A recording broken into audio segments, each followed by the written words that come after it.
ನಮಸ್ಕಾರ ಸ್ನೇಹಿತರೆ, ಹೇಗಿದ್ದೀರಾ ಎಲ್ಲರೂ? ನೀವು ಚೆನ್ನಾಗಿದ್ದೀರಾ ಅಂತ ನಾನು ತಿಳ್ಕೊತೀನಿ. ಇದು ಅಕ್ಷಯ ತೃತೀಯ ವಿಡಿಯೋ ಆಗಿರುತ್ತೆ ಸ್ನೇಹಿತರೆ. ಸ್ವಲ್ಪ ಮನೆ ಮುಂದೆ ಎಲ್ಲ ಬೆಳ್ಕೊಂಡಿತ್ತು, ಅದನ್ನೆಲ್ಲ ಕ್ಲೀನ್ ಮಾಡ್ತಾ ಇದ್ದೀನಿ. ಯಾಕಂತಂದರೆ ನಾನು ಸ್ವಲ್ಪ ಮನೆ ಮುಂದೆ ಸ್ವಲ್ಪ ಸಗಣಿ ಹಾಕಿ ಸಾರಿಸಿ ಸ್ವಲ್ಪ ಕ್ಲೀನ್ ಮಾಡಿ ಪೂಜೆ ಮಾಡೋಣ ಅಂತ. ಯಾಕೋ ತುಂಬ ದಿನ ಆಗಿತ್ತು. ನಾವು ಫಸ್ಟ್ ಎಲ್ಲನೂ ಮನೆ ಮುಂದೆ ಸಗಣಿ ಹಾಕಿ ಊರಲ್ಲೆಲ್ಲ ಸಾರಿಸಿ ರಂಗೋಲಿ ಬಿಟ್ಟು ಏನೇ ಮಾಡಿದ್ರೂ ಅದು ಒಂಥರ ನೋಡೋಕ್ಕೆ ತುಂಬ ಚೆನ್ನಾಗಿರೋ, ತುಂಬ ಕಳೆಯಾಗಿ ಕಾಣಿಸೋದು. ಅದಕ್ಕೆ ನನ್ನ ಮಗಳಿಗೆ ಹೇಳಿದ್ದೆ ನಾನು, ನಾಳೆ ಅಕ್ಷಯ ತೃತೀಯ ಐತೆ, ಸ್ವಲ್ಪ ಸಗಣಿ ತೊಗೊಬಂದು ಕೊಡು, ಜಾಸ್ತಿ ದಿನ ಆಯಿತು ಸಗಣಿನಲ್ಲಿ ಸಾರಿಸಿ ಪೂಜೆ ಮಾಡಿ, ಸ್ವಲ್ಪ ತೊಗೊಬಂದು ಕೊಡು ಅಂದೆ. ಅವಳು ಗಾಡಿನಲ್ಲಿ ಹೋಗಿ ತೊಗೊಬಂದು ಕೊಟ್ಟಳು. ಮತ್ತು ನಾನೊಂದು ಕಡೆ, ನನ್ನ ಮಗ ಒಂದು ಕಡೆ, ಇಬ್ಬರೂ ಮಾತಾಡಿಕೊಂಡು ಕ್ಲೀನ್ ಮಾಡಿದ್ವಿ. ಬೆಳ್ಕೊಂಡಿರೋದು ಸತ್ತೆ ಎಲ್ಲನೂ. ಬೇರೆಯವರು ಕೇಳಿದ್ರೆ ಜಾಸ್ತಿ ದುಡ್ಡು ಕೇಳ್ತಾರೆ ಕ್ಲೀನ್ ಅದಕ್ಕೋಸ್ಕರನೇ ಅಪ್ಪ ನೀನು ಸ್ವಲ್ಪ ಆ ಕಡೆ ಮಾಡು, ನಾನು ಸ್ವಲ್ಪ ಈ ಕಡೆ ಮಾಡ್ತೀನಿ ಅಂತ ಹೇಳ್ಬಿಟ್ಟು ಅವನರ್ಧ ನಾನರ್ಧ ಇಬ್ಬರೂ ಕ್ಲೀನ್ ಮಾಡಿದ್ವಿ.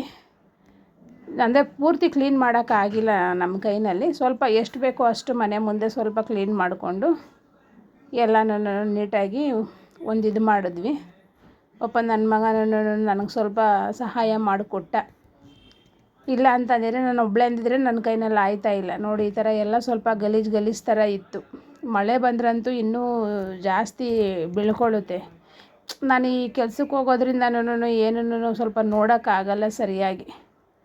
ಸರಿ ಆಯಿತು ಅಂತ ಹೇಳ್ಬಿಟ್ಟು ಕ್ಲೀನ್ ಮಾಡಿಕೊಂಡು ಇದು ಮಾಡಿದ್ದೀನಿ. ಇದು ರಾಯರ ಮಠದಿಂದ ತೊಗೊಂಡು ಬಂದಿದ್ದು, ಅದರಿಂದ ಬಂದಿದ್ದು ಸಸಿ ಇತ್ತು, ಆ ತುಳಸಿನೇ ಹಾಕಿದ್ದೀನಿ. ಅದು ಸ್ವಲ್ಪ ಇವಾಗ ಹಾಕಿದ್ದು ಇನ್ನೂ ಚೆನ್ನಾಗಿರಬೇಕು. ನನ್ನ ಮಗಳು ಸ್ವಲ್ಪ ಸಾರಿಸ್ಕೊಡ್ತಾವಳೆ. ಯಾಕಂದರೆ ನಾನು ಸ್ವಲ್ಪ ಅದು ಕ್ಲೀನ್ ಮಾಡಿ ಸ್ವಲ್ಪ ಸುಸ್ತಾದಂಗೆ ಆಗಿತ್ತು, ಮತ್ತು ದೇವ್ರ ಕೆಲಸ ಬೇರೆ ಮಾಡಬೇಕಾಗಿತ್ತು. ಅಮ್ಮ ನಾನು ಸಾರಿಸ್ಕೊಡ್ತೀನಿ, ನಾನೇ ಸಾರಿಸ್ತೀನಿ ಅಮ್ಮ. ಮೊದಲೆಲ್ಲನೂ ಪಾಪ ಅವಳೇ ಸಾರಿಸ್ತಾ ಇದ್ಲು. ಆಗ ಚಿಕ್ಕ ಹುಡುಗಿನಲ್ಲಿ ಅವಳದು ಸಾರಿಸಿ ತುಂಬ ದಿನ ಆಗಿತ್ತು. ಅದಕ್ಕೆ ನಾನು ಸಾರಿಸ್ತೀನಿ, ನನಗೂ ಯಾಕೋ ಆಸೆ ಆಯ್ತೈತೆ ಅಂತ ಹೇಳ್ಬಿಟ್ಟು ಅವಳೇ ನಿಂತ್ಕೊಂಡು ನನಗೆ ಸಾರಿಸ್ಬಿಟ್ಟು ಎಲ್ಲ ಕ್ಲೀನಾಗಿ ಇದು ಮಾಡಿ ರಂಗೋಲಿ ಎಲ್ಲ ಅವಳೇ ಹಾಕಿ ಕೊಟ್ಟಳು. ನಾನು ಮಾಡೋದು ಅಕ್ಷಯ ತೃತೀಯ ಯಾವ ಥರ ಮಾಡ್ತೀನಿ ಅಂತಂದರೆ ಈ ವಿಡಿಯೋನಲ್ಲೇ ನಾನು ತೋರಿಸಿದ್ದೀನಿ ಸ್ನೇಹಿತರೆ. ನಾನು ಯಾವಾಗಲೂ ವರ್ಷ ಇದೇ ಥರ ಮಾಡೋದು. ಮೊದಲು ಒಂದು ಮಡಕೆ ತೊಗೋತೀನಿ. ಮಡಕೆಗೆ ಸ್ವಲ್ಪ ಅರಿಶಿನ ಎಲ್ಲ ನೀಟಾಗೆ ಹಚ್ಕೊಂಡು ಸ್ವಲ್ಪ ದೀಪಗಳಿಗೂ ಸ್ವಲ್ಪ ಅರಿಶಿನ ಎಲ್ಲನೂ ಇಟ್ಕೊಂಡು ಕ್ಲೀನಾಗಿ ಇದು ಮಾಡ್ಕೋತೀನಿ. ನೋಡಿ, ನಾನು ಮಾಡ್ತಾಯಿದ್ದೀನಿ ಈ ಥರನೇ. ಫಸ್ಟೇ ಪೂಜೆ ಸಾಮಾನೆಲ್ಲ ತೊಗೊಂಡು ಬಂದು ಇಟ್ಕೊಂಡಿದ್ದೆ, ಎಲ್ಲ ರೆಡಿ ಮಾಡಿ ಗಂಧ ಎಲ್ಲ ಇಟ್ಕೊಂಡೆ. ಅಕ್ಷತೆ ಕಾಳು ಎಲ್ಲ ಮಡಿಕೊಂಡೆ, ಗೆಜ್ಜೆ ವಸ್ತ್ರ ಎಲ್ಲ ಇಟ್ಕೊಂಡಿದ್ದೆ. ಏನು ಅಷ್ಟೊಂದು ಗ್ರ್ಯಾಂಡಾಗೇನು ನಮ್ಮ ಕೈನಲ್ಲಿ ಮಾಡೋಕ್ಕಾಗಿಲ್ಲ. ನನಗೆ ದೇವರು ಎಷ್ಟು ಶಕ್ತಿ ಕೊಟ್ಟಿರ್ತಾನೋ ಅಷ್ಟರಲ್ಲೇ ನಾನು ನನ್ನ ಕೈನಲ್ಲಿ ಎಷ್ಟಾಯ್ತೈತೋ ಅಷ್ಟು ಒಂದು ಭಕ್ತಿಯಿಂದ ನಾನು ಮಾಡ್ತೀನಿ. ಅವ್ರು ಮಾಡ್ತಾರೆ, ಇವ್ರು ಮಾಡ್ತಾರೆ, ಆ ಥರ ಮಾಡಬೇಕು, ಈ ಥರ ಮಾಡಬೇಕು ಅನ್ನೋದು ಏನಿಲ್ಲ. ನನ್ನ ಕೈನಲ್ಲಿ ಎಷ್ಟು ಮಾಡೋಕ್ಕಾಯ್ತೈತೋ ನಾನು ಅಷ್ಟು ಮನಸ್ಸಿನಿಂದ ಭಕ್ತಿಯಿಂದ ನಾನು ಮಾಡ್ತೀನಿ. ಹೂವು ಎಲ್ಲ ತೊಗೊಂಡು ಬಂದು ರಾತ್ರಿಯೇ ಕಟ್ಟಿಟ್ಕೊಂಡಿದ್ದೆ. ಮಲ್ಲಿಗೆ ಹೂವು, ಮಳ್ಳೆ ಹೂವು, ಪ್ರತಿಯೊಂದು ಪತ್ರೆ ಎಲ್ಲನೂ ತೊಗೊಂಡು ಬಂದು ಕಟ್ಕೊಂಡಿದ್ದೆ.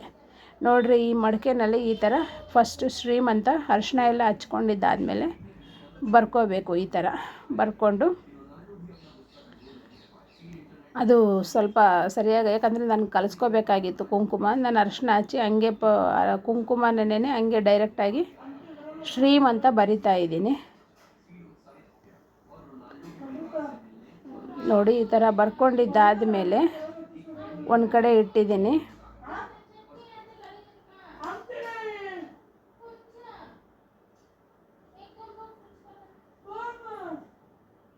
ಎಲ್ಲ ಕಡೆನೂ ಅರಿಶಿನ ಕುಂಕುಮ ಎಲ್ಲ ಕ್ಲೀನಾಗಿ ಹಚ್ಕೋಬೇಕು. ಕೆಳಗಡೆನೂ ಕುಂಕುಮ ಹಚ್ಕೋಬೇಕು. ಯಾಕಂದರೆ ನನಗೆ ಹೆಂಗೆ ಬರುತ್ತೋ ನಾನು ಹಂಗೆ ಮಾಡ್ತೀನಿ. ನನ್ನ ಮನಸ್ಸಿಗೆ ಏನು ತೋಚ್ತೈತೋ ನಾನು ಆ ಥರನೇ ಮಾಡೋದು. ಅವರು ಆ ಥರ ಮಾಡ್ತಾರೆ, ಇವ್ರು ಈ ಥರ ಮಾಡ್ತಾರೆ, ಅದೆಲ್ಲ ನಾನು ಮಾಡಲ್ಲ. ಯಾವ ಥರ ನನಗೆ ಗೊತ್ತೋ ನಾನು ಆ ಥರ ಮಾಡ್ತೀನಿ. ನೋಡಿರಿ, 3 ವಿಳ್ಯದೆಲೆ ಇಟ್ಟಿದ್ದೀನಿ. 3 ವಿಳ್ಯದೆಲೆ ಏನಕ್ಕೆ ಅಂತಂದರೆ, ಫಸ್ಟು ಪದ್ಮದಳ ರಂಗೋಲಿನ ನಾನು ಹಾಕ್ಕೊಂಡಿದ್ದೀನಿ. ದೀಪ ಎಲ್ಲ ರೆಡಿ ಮಾಡಿ ಇಟ್ಕೊಂಡಿದ್ದೀನಿ.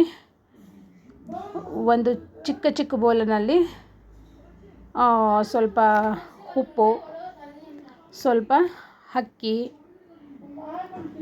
ಒಂದು ಬಟ್ಲಲ್ಲಿ ಅಕ್ಕಿ ಇಟ್ಕೊಂಡಿದ್ದೀನಿ, ಉಪ್ಪು ಮತ್ತು ಅಕ್ಕಿ, ಇನ್ನೊಂದು ಬಟ್ಲಿನಲ್ಲಿ ತೊಗರಿಬೇಳೆ ಇಟ್ಕೊಂಡು ಆ ವಿಳೆದೆಗೆ ಅರಿಶಿನ ಕುಂಕುಮ ಮತ್ತು ಅಕ್ಕಿ ಉಪ್ಪು ಬೇಳೆಗೆಲ್ಲ ಅರಿಶಿನ ಕುಂಕುಮ, ದೀಪಗಳಿಗೆಲ್ಲ ಅರಿಶಿನ ಕುಂಕುಮ ಹಚ್ಚಿ ಹೂವು ಎಲ್ಲ ಇಟ್ಕೊಂಡಿದ್ದೀನಿ.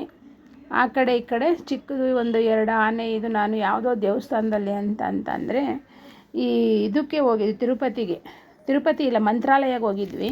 ಆ ಮಂತ್ರಾಲಯದಲ್ಲಿ ನಾನು ಈ 2 ಚಿಕ್ಕದು ಆನೆಗಳು ತೊಗೊಂಡು ಬಂದಿದ್ದೆ. ಆ ಆನೆಗಳನ್ನು ಆ ಕಡೆ ಈ ಕಡೆ ಇಟ್ಟಿದ್ದೀನಿ.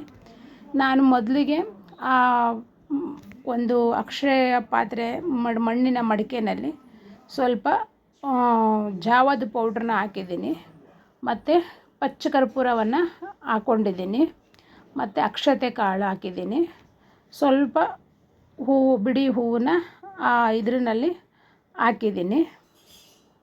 ಈ ಜಾವದ ಪೌಡ್ರು ಹಾಕಿದ್ರೆ ತುಂಬ ಸುವಾಸನೆ, ಒಂಥರ ಘಮ ಘಮ ಘಮ, ಮನೆಯೆಲ್ಲ ತುಂಬ ಚೆನ್ನಾಗಿರುತ್ತೆ ಅದು ಸ್ಮೆಲ್ಗೆ. ಇದೆಲ್ಲ ಲಕ್ಷ್ಮಿ ಆಕರ್ಷಣೆ ಮಾಡುವಂಥ ಒಂದು ವಸ್ತುಗಳು. ಮತ್ತು ಮನಸ್ಸಿನಲ್ಲಿ ನಾವು ಏನು ಮನಸ್ಸಿನಲ್ಲಿ ಅಂದ್ಕೊಂಡಿದ್ದೀವೋ ಅದನ್ನು ಹಿಡ್ಕೊಂಡು ಹಿಡಿ ಅಕ್ಕಿ 3 ಹಿಡಿ ಅಕ್ಕಿ, 3 ಹಿಡಿ ಆಗ್ಬೋದು, 5 ಹಿಡಿ ಆಗ್ಬೋದು, ನೀವು ಹಿಡ್ಕೊಂಡು ಮನಸ್ಸಿನಲ್ಲಿ ಸಂಕಲ್ಪ ಮಾಡಿಕೊಂಡು ಆ ಮಡಿಕೆಯಲ್ಲಿ ನೀವು ಅದು ಅಕ್ಕಿನ ಹಾಕಬೇಕು. ಅದೆಲ್ಲ ಆದಮೇಲೆ ನಾನು ಸ್ವಲ್ಪ ಒಂದು 6 ಕವಡೆ ಇಟ್ಕೊಂಡಿದ್ದೀನಿ. ಒಂದು 6 ಕವಡೆ, 6 ಗೋಮತಿ ಚಕ್ರ, ಮತ್ತು 6 ಶಂಕು, 6 ಕಮಲಾಕ್ಷಿ ಬೀಜ, ಮತ್ತು ಒಂದು 6 ಕಾಯಿನು. ಈ 6 ನಂಬರ್ನಲ್ಲೇ ತೊಗೊಂಡಿದ್ದೀನಿ. ಯಾಕಂದರೆ ಈ 6 ನಂಬರು ಶುಕ್ರನಿಗೆ ತುಂಬ ಪ್ರಿಯವಾದ ಸಂಖ್ಯೆ ಅಂತ ಹೇಳ್ತಾರೆ. ಅದಕ್ಕೋಸ್ಕರನೇ ನಾನು ಎಲ್ಲನೂ 6 ತೊಗೊಂಡಿದ್ದೀನಿ. ಮತ್ತು ನಾನು ಇದನ್ನು ಒಂದು ರೆಡ್ ಕಲರು ಒಂದು ಬಟ್ಟೆನಲ್ಲಿ ಮಡಿಕೆ, ಒಂದು ಅಕ್ಷಯ ಪಾತ್ರೆಗೂ ನಾನು 6 ಹಾಕಿ, ಮತ್ತು ಒಂದು 101 ರೂಪಾಯಿ ಮಡಿಕೆಗೆ ಹಾಕಿದ್ದೀನಿ. ಮತ್ತು ಒಂದು ರೆಡ್ ಕಲರ್ ಬಟ್ಟೆ ತೊಗೊಂಡು ಆ ರೆಡ್ ಕಲರ್ ಬಟ್ಟೆಗೂ ಸುದಾ ಒಂದು 6 ಗೋಮತಿ ಚಕ್ರ. ಇವಾಗ ಮಡಿಕೆನಲ್ಲಿ ನಾನು ಏನೇನು ಹಾಕಿದ್ದೀನೋ ಅದನ್ನೆಲ್ಲನೂ ಒಂದು ವೈಟ್ ಬಟ್ಟೆನಲ್ಲಿ, ಒಂದು ರೆಡ್ ಕಲರ್ ಬಟ್ಟೆನಲ್ಲಿ ಗೋಮತಿ ಚಕ್ರ ಒಂದು ಇವಾಗ ಅದಕ್ಕೆ ಹಾರ ಹಾಕಿದ್ದೀವಿ. ಈ ಬಟ್ಟೆನಲ್ಲಿ ನಿಮಗೆ ಎಷ್ಟು ಮನಸ್ಸಿಗೆ ಬರುತ್ತೋ ಅಷ್ಟು ಲವಂಗ, ಗೋಮತಿ ಚಕ್ರ, ಶಂಖ, ಮತ್ತು ದುಡ್ಡು ಒಂದು 11 ರೂಪಾಯಿ ಆಗಲಿ, ನಿಮ್ಮ ಶಕ್ತಿ ಎಷ್ಟೈತೋ ಅಷ್ಟು ಒಂದು ಬಟ್ಟೆನಲ್ಲಿ ಗಂಟು ಥರ ಕಟ್ಟಿ. ಯಾಕಂದರೆ ಇದು ಒಂದು ಬಟ್ಟೆ ಸ್ವಲ್ಪ ಚಿಕ್ಕದಿತ್ತು, ಕಟ್ಟೋಕ್ಕಾಗಿಲ್ಲ, ಅದಕ್ಕೆ ಫೋಲ್ಡ್ ಮಾಡಿ ನಾನು ಆ ಮಡಿಕೆಯಲ್ಲಿ ಇಡ್ತಾಯಿದ್ದೀನಿ. ನೋಡಿ, ಈ ಥರ ಫೋಲ್ಡ್ ಮಾಡಿ ಕ್ಲೀನಾಗಿ ಆ ಮಡಿಕೆಯಲ್ಲಿ ಇಡ್ತಾಯಿದ್ದೀನಿ. ಆ ಮಡಿಕೆ ಮೇಲೆ ಒಂದು ಸ್ವಲ್ಪ ಹೂವು ಮತ್ತು ಅಕ್ಷತೆ ಕಾಳು ಹಾಕಿ ನಾವು ಮನಸ್ಸಿನಲ್ಲಿ ಬೇಡ್ಕೊಂಡು ಒಂದು ಚಿಕ್ಕದು ಲಕ್ಷ್ಮಿ ವಿಗ್ರಹ ಇದ್ದರೆ ಅದು ಇಡ್ಬೋದು, ಇಲ್ಲಾಂದರೆ ನೀವು ಹಂಗೆ ಸುದಾ ನೀವು ಪೂಜೆ ಮಾಡ್ಬೋದು. ನಾನು 2 ತುಪ್ಪದ ದೀಪಗಳನ್ನು ಅಂಟಿಸ್ಕೊಂಡಿದ್ದೀನಿ.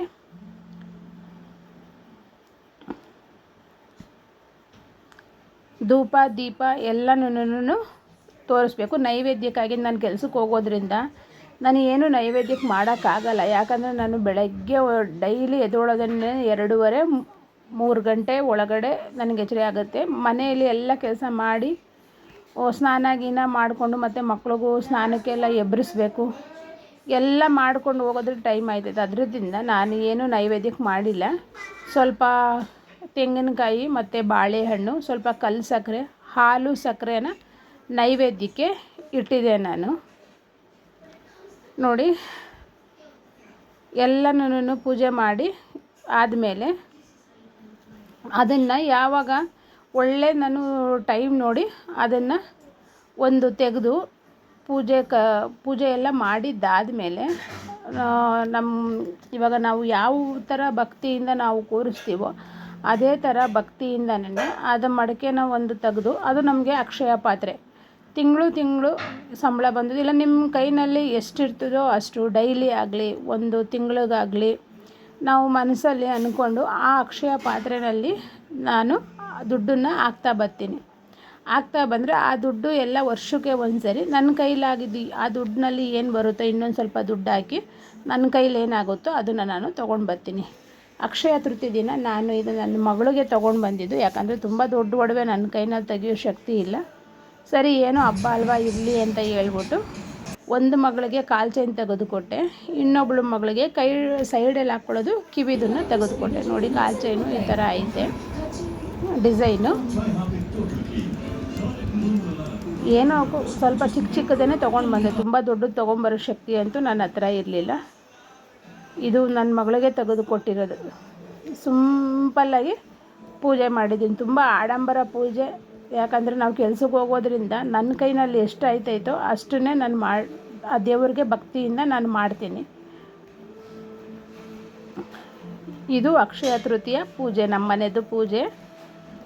ಇದು ದೇವ್ರ ಮನೆಯಲ್ಲಿ ಪೂಜೆ ಮಾಡಿದ್ದು. ಮತ್ತು ತುಳಸಿ ಪೂಜೆ ಎಲ್ಲ ಬೆಳಗ್ಗೆನೇ ಮಾಡಿಕೊಂಡಿದ್ದು. ಎಲ್ಲ ಪೂಜೆ ಆಯಿತು, ಎಲ್ಲ ಆಯಿತು. ಮತ್ತು ಎಲ್ಲ ಆದಮೇಲೆ ನಮ್ಮ ಮನೆ ಹತ್ರ ಒಂದು ಪವಾಡ ಅಂತ ಅಂದರೆ ಅಕ್ಷಯ ತೃತೀಯ ದಿನ ತುಂಬಾ ನನಗೆ ಸಂತೋಷ ಆಯಿತು ಸ್ನೇಹಿತರೆ. ಯಾಕಂತಂದರೆ ಅದು ಹೇಳೋಕ್ಕಾಗಲ್ಲ. ಅವತ್ತಿನ ದಿನನೇ ನಮ್ಮ ಮನೇಲೆಲ್ಲ ಪೂಜೆ ಎಲ್ಲ ಮಾಡಿ ಎಲ್ಲ ಆದಮೇಲೆ ಮಕ್ಕಳ ಹತ್ರ ಎಲ್ಲ ಮಾತಾಡಿಕೊಂಡು ಕೂತಿದ್ದೀನಿ. ಆವಾಗ ಒಂದು ಹಸು ಬಂತು ನೋಡಿ. ಅವತ್ತು ಬಸವ ಜಯಂತಿ, ಯಾವ ರೂಪದಲ್ಲಿ ಲಕ್ಷ್ಮಿ ಬರುತ್ತೋ ಅಂತ ಹೇಳೋಕ್ಕಾಗಲ್ಲ. ಯಾಕಂದರೆ ಇದು ನಂದು ಪುಣ್ಯ ಅಂತಲೇ ಹೇಳ್ಬೋದು. ಆವಾಗ ನಾನು ಸ್ವಲ್ಪ ಅದು ಹೂವಿಂದು ಗಿಡ ಎಲ್ಲ ಅದು ತಿಂತು. ಸರಿ ನಾನು ಅದು ಇದು ಮಾಡಬಾರ್ದು ಅಂತೇಳಿ ಸರಿ ತಿನ್ನಲಿ ಬಿಡು ಅಂತ ಹೇಳ್ಬಿಟ್ಟು ಹಂಗೆ ಬಿಟ್ಟೆ. ಮತ್ತೆ ಮನೆಯಲ್ಲಿ ಸ್ವಲ್ಪ ಅಕ್ಕಿ ಬೆಲ್ಲ ಎಲ್ಲನೂ ಯಾಕೆ ಸುಮಾರು ಹೊತ್ತು ಅದು ನಮ್ಮ ಮನೆ ಹತ್ರನೇ ಇತ್ತು, ಹೋಗೇ ಇಲ್ಲ. ಮತ್ತು ಕುಡಿಯೋಕ್ಕೆ ನೀರೆಲ್ಲ ಕೊಟ್ಟಿದ್ದೀವಿ. ಮತ್ತು ಅದಕ್ಕೆ ಅರಿಶಿನ ಕುಂಕುಮ ಎಲ್ಲ ಇಟ್ಟು ಪೂಜೆ ಮಾಡಿ ಸುಮಾರು ಹೊತ್ತು ಸಾಯಂಕಾಲ ಅದು ನಾವು ಹೋಗೇ ಇಲ್ಲ. ಸರಿ ಆಯಿತು ಅಂಥೇಳಿ ನೋಡಿ ಅಕ್ಕಿ ಬೆಲ್ಲ ಎಷ್ಟು ಸ್ವಲ್ಪ ತಿಂತು ಸ್ವಲ್ಪ ಬಿಡ್ತು, ಸ್ವಲ್ಪ ತಿಂತು ಸ್ವಲ್ಪ ಬಿಡ್ತು. ಅದನ್ನು ತೊಗೊಂಡು ಬಂದು ಮತ್ತೊಂದು ಕಡೆ ಅದನ್ನು ಇಟ್ಟು, ಯಾಕಂದರೆ ಸಾಯಂಕಾಲವರೆಗೂ ಇತ್ತಲ್ವ ಅಲ್ಲೇ ಮನೆ ಹತ್ರನೇ. ನೋಡಿರಿ ಹಸುದು ತೊಪ್ಪೆ ಕೂಡ ಮನೆ ಹತ್ರ ಹಾಕ್ತು. ಮತ್ತು ಮನೆಗೆ ಗಂಜಲ ಆಯಿತು. ಮತ್ತು ಪೂಜೆ ಮಾಡಿ ಅದಕ್ಕೆ ನನಗೆ ನಿಜವಾಗ್ಲೂ ಹೇಳೋಕ್ಕಾಗಲ್ಲ, ತುಂಬ ಸಂತೋಷ ಆಯಿತು ಸ್ನೇಹಿತರೆ. ಯಾಕಂತಂದರೆ ನಾನು ಭಾರಿ ಸಿಂಪಲ್ಲಾಗೇ ನಾನು ಪೂಜೆ ಮಾಡಿದ್ದು. ಆ ಹಸು ಬಂದಿದ್ದರಿಂದ ನನಗೆ ದೇವರು ಯಾವುದೋ ಒಂದು ರೂಪದಲ್ಲಿ ಬಂದವರೇ ಅಂತ ಅಂದ್ಕೊಂಡು ತುಂಬ ಸಂತೋಷ ಆಯಿತು. ಅದು ಹಸು ಮತ್ತು ನಾನು ಯಾವಾಗ ಹೋಯ್ತು ಅಂತಲೇ ಗೊತ್ತಿಲ್ಲ ಸುಮಾರು ಹೊತ್ತು. ಯಾಕಂದರೆ ಆವಾಗ ನಾವು ಕಳಿಸ್ಬಾರ್ದು ಅದು ಹಸುನ, ಇರಲಿ ಅಂತ ಹೇಳ್ಬಿಟ್ಟು ಒಂದು ಬಕೆಟಲ್ಲಿ ನೀರೆಲ್ಲ ಇಟ್ಟು ನಾನು ಒಳಗಡೆ ಬಂದೆ. ಮತ್ತು ಅದು ಹೋಗಿದ್ದು ಯಾವಾಗ ಹೋಯ್ತು ಅಂತಲೇ ನನಗೆ ಗೊತ್ತಿಲ್ಲ ಸ್ನೇಹಿತರೆ. ಈ ವರ್ಷ ಅಕ್ಷಯ ತೃತೀಯ ಪೂಜೆ ಸಿಂಪಲ್ಲಾಗೇ ಇತ್ತು. ಈ ವಿಡಿಯೋ ಇಷ್ಟ ಆದರೆ ಲೈಕ್ ಮಾಡಿ, ಶೇರ್ ಮಾಡಿ ಸ್ನೇಹಿತರೆ.